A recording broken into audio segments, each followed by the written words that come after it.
Last night I hit my 3,000 subscriber milestone and, as a stroke of fortune, I passed my 3-year anniversary recently as well. So, for my 3-year 3K special, I figured I'd do a bit of behind the scenes and talk about how these videos are made before I answer questions submitted by you, my amazing viewers. Now, there's typically two kinds of videos I put on this channel.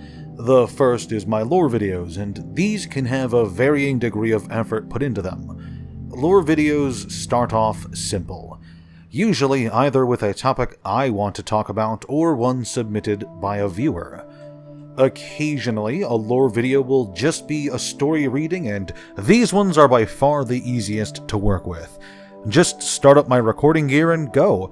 Then I do some simple editing. Depending on the length of the story, I've found that recordings can take anywhere from 1 to 3 hours, with background noise being the biggest factor in this most of the time. Yes, I do have some noisy neighbors who occasionally like to put their music on full blast, but the biggest source of background noise is fucking trains. I despise trains with a passion because even though I live well over a mile from the nearest tracks, any train passing through town will put recording on hold for upwards of 5 minutes, and yeah, I know that's not a lot, but sitting here waiting for the train to pass just so I can get back to my recording is absolutely infuriating, especially if it's on a particularly bad day when multiple trains pass by in an hour. Now, where was I? Oh yes. If it's not just a reading, then lore videos can turn out to be a lot of work.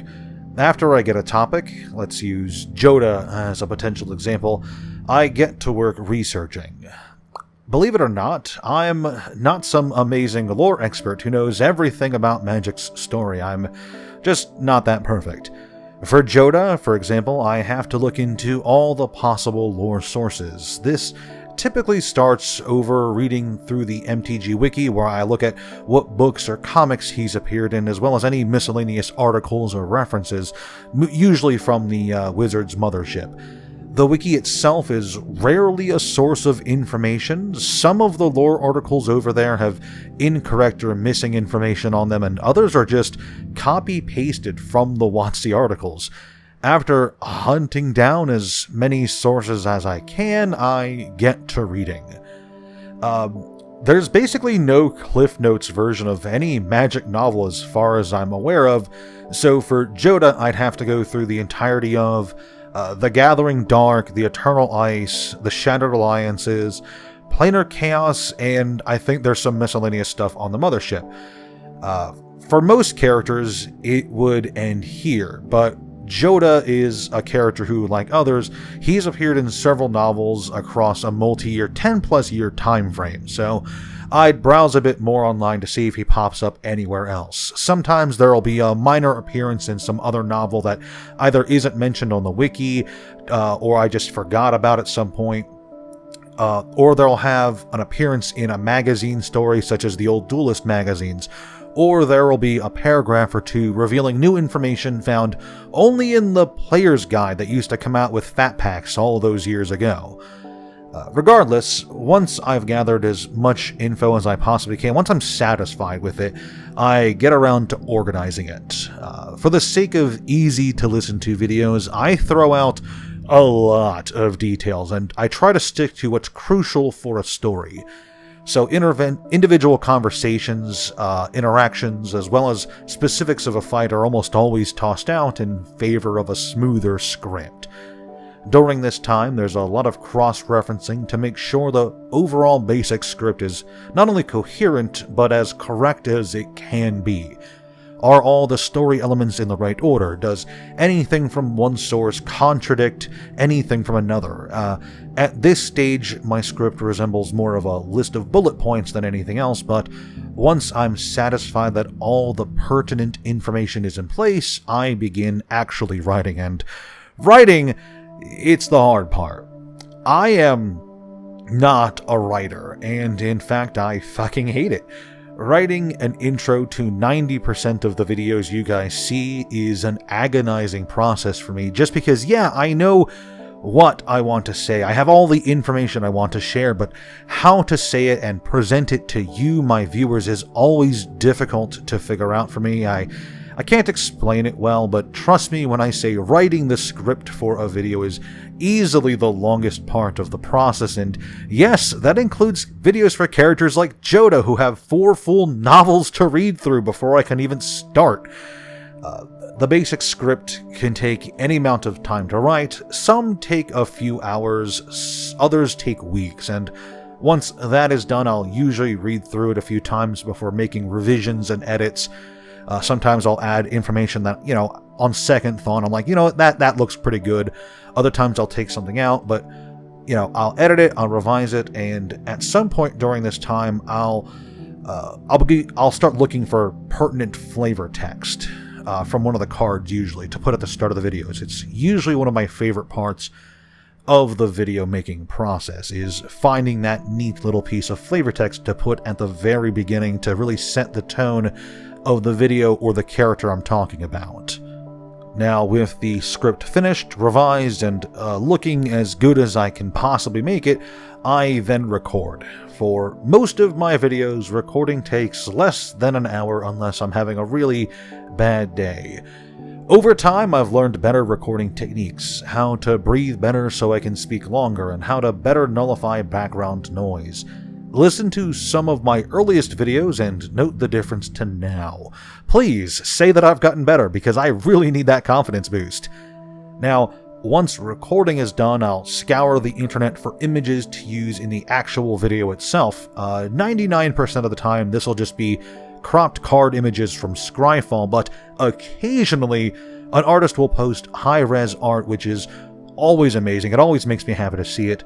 I know I could probably use fan art for these videos, and I have recently started doing that, but still most of the time, I don't know, I try to avoid it for whatever reason. I just don't feel comfortable using fan artists' work on the channel, especially for a lot of them, I don't know who actually drew it, so that's always fun.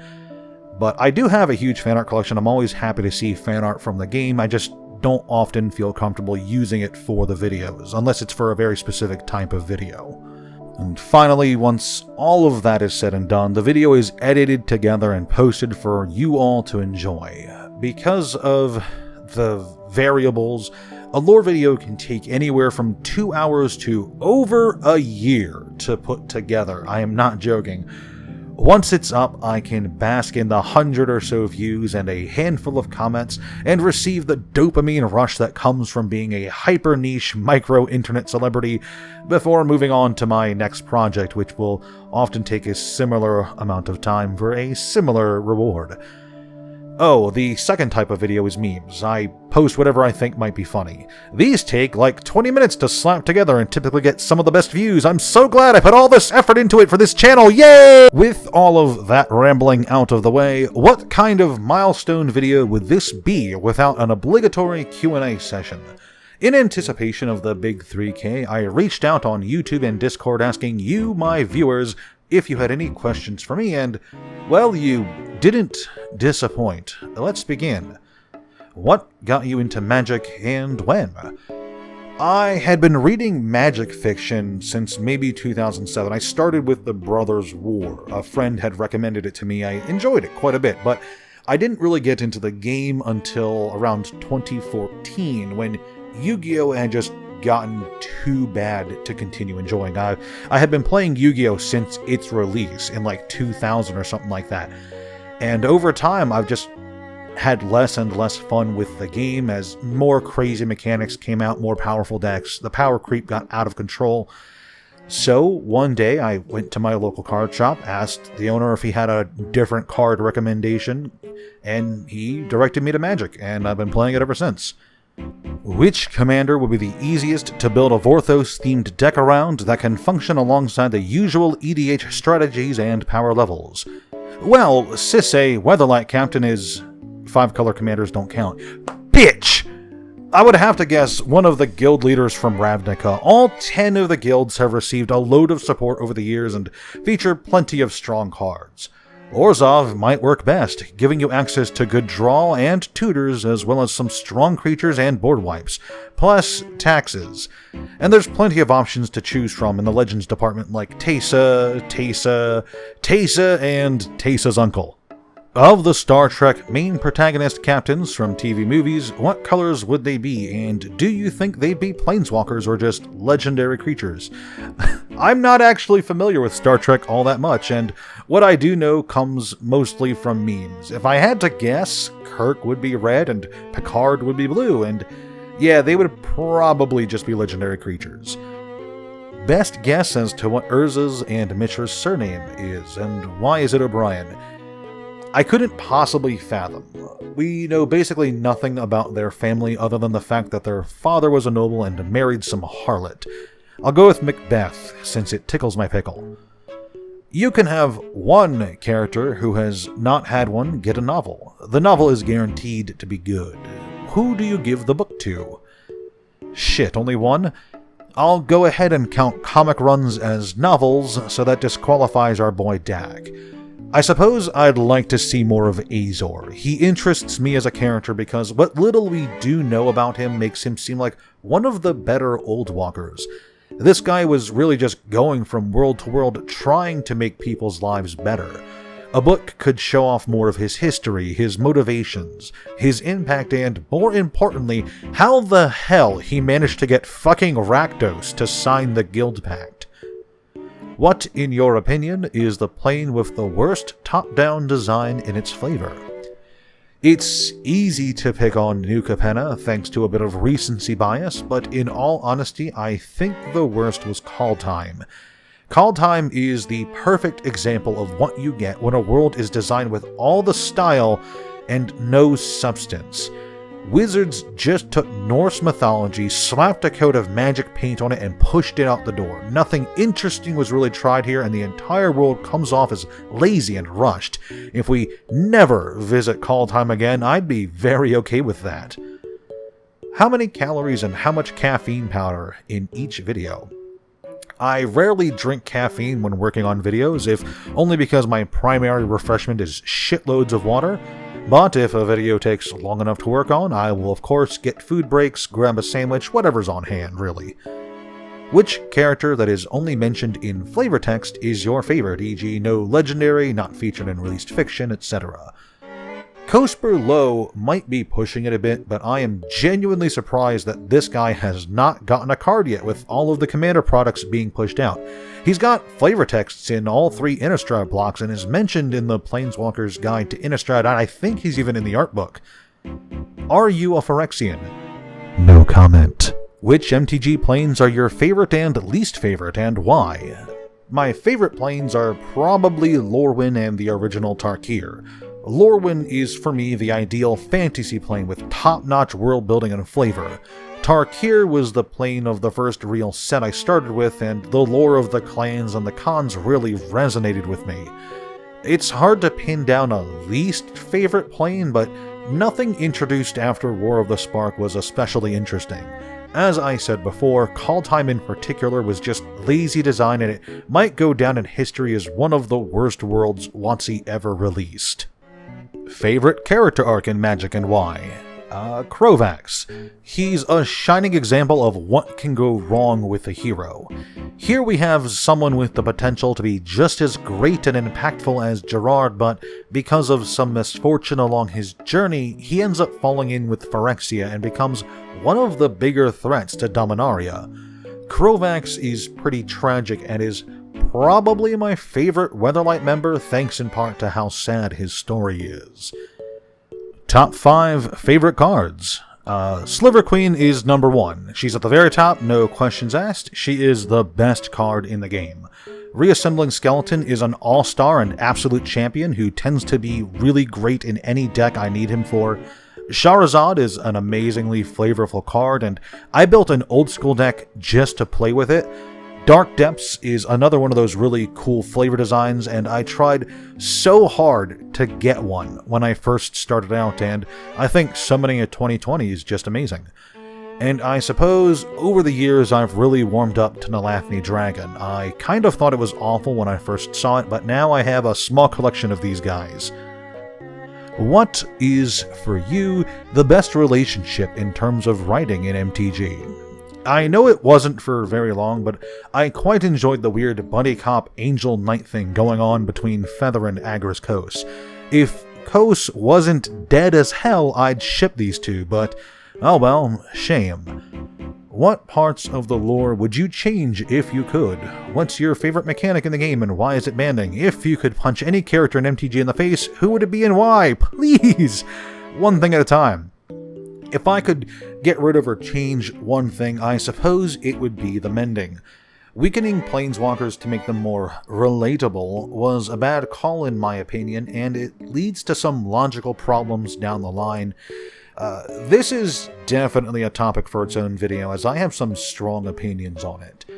My favorite mechanic has got to be the Sliver mechanic, where each of them gets powered up by each of the others. And if I could punch only one of these idiots, I suppose it would be Kaya, who just... she's fucking awful, man. She drags down every story she's in and makes entire worlds worse off thanks to her actions. Dear God, I hate her. Least favorite character and why? Now, I'd like to say Kaya, but it's not. It's fucking Toma. For those of you who don't know, Wizards released a visual novel to coincide with the release of Kamigawa Neon Dynasty, and in it, you take the role of an Imperial samurai investigating some Kami kidnapping. During the story, you are stuck with this fucking loser, Toma, perhaps the worst companion character in any story. He's an incessantly whiny shitboot who spends the entire story doing fuck all but complain, and the worst part is that in the bad ending where you accidentally kill thousands of people, I don't feel bad because at least Toma is fucking dead. I changed my previous answer. If I could punch anyone, it'd be fucking Toma. Do you think knights in MTG are more like French paladins or King Arthurs? Should samurai have the knight creature type? Knights certainly seem more Arthurian to me, but maybe I'm just not familiar enough with French paladins. I'm not too familiar with samurai. I'm not a weeb. From what I can gather, they are different enough from knights to warrant a different creature type. What other fantasy/fictional verses do you enjoy the lore of, and how would you compare them to Magic lore? I've got so many Conan novels. I love Conan and Red Sonja. They're great. It's hard to compare them since, like Magic, some Conan stories are better than others and some are downright horseshit, but I'd say on average they're a bit better. I've got a bunch of other fantasy IPs I'm a fan of. Some that I think are better than Magic include the obvious choices like Narnia and Lord of the Rings. I'm also a huge fan of Bloodborne and Tales of Symphonia. Flesh and Blood, another card game, is impressing me so far as well. Some that I like but think are strictly worse include the Zelda series, Warhammer, and Goblin Slayer in terms of lore. And that's all for now. Thank you everyone for your questions, and thank you my viewers for getting me this far. 3,000 subscribers is seriously quite the milestone. Before I go, I want to extend a huge and sincere thanks to all of you. It's amazing to think that 3,000 people want to subscribe. 3,000 people want to hear what I have to say at some point. It's crazy because I don't even know 3,000 people, so boom. Special thanks goes out to the people on my own Discord, as well as those on Dice Tries. For those of you who don't know, Dice Try is a Magic YouTuber who's all about examining and explaining the Magic color pie and how it works. He's been a good, long friend of the channel, and the people on his Discord, as well as my own, have been a huge help in making and providing ideas for many of my videos. Finally, I want to give a big shout out and thanks to the insane lore fans who support me financially over on Patreon. So, Chelsea, Knot, Sirius Fang, Antonius, Eric Jimenez, Joshua Ward, and Nils, thank you very much for the help you've provided. With all of that said and done, I hope everyone enjoyed this video, and I sincerely hope you have a great day. It is Friday, so I am going to head off to F&M. See ya!